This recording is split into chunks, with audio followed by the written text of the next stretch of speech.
Hello, this is my 7602.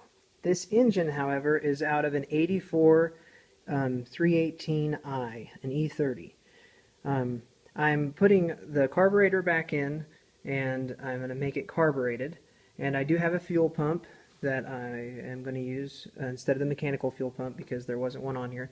And everything else bolted right in. I put the new oil pan, or I put the old 2002 oil pan back on. I have everything hooked up. I've got oil in there. I've got my radiator all hooked up in the wire and the hoses. The only thing remaining is the ignition coil. Now, I do not remember which wires go where on the ignition coil. As you can see, there's nothing hooked to it.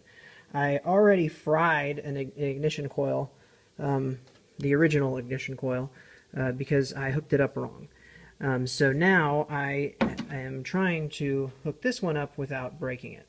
So coming off of the distributor cap here, we have two wires. We have a black wire and a red wire. I imagine these are positive and negative wires that would go to the positive and negative side of the coil. Also, I believe this is the resistor wire. This wire right here, it kind of looks like a speaker wire. It's kind of transparent. I do not know if I need the red and black wire that are also associated with this wire in the same bundle here.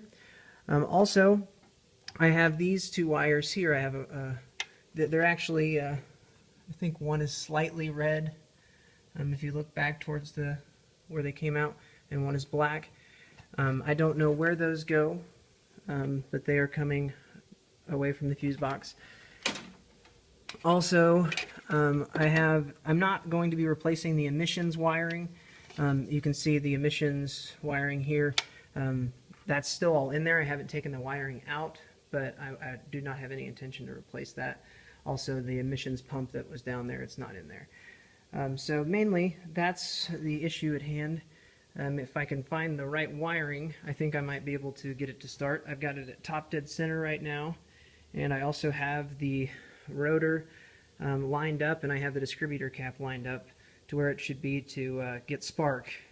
I just need to make sure that I hook up my coil right. If anybody has any tips for me, I'd really appreciate it, and thank you for taking the time to watch this.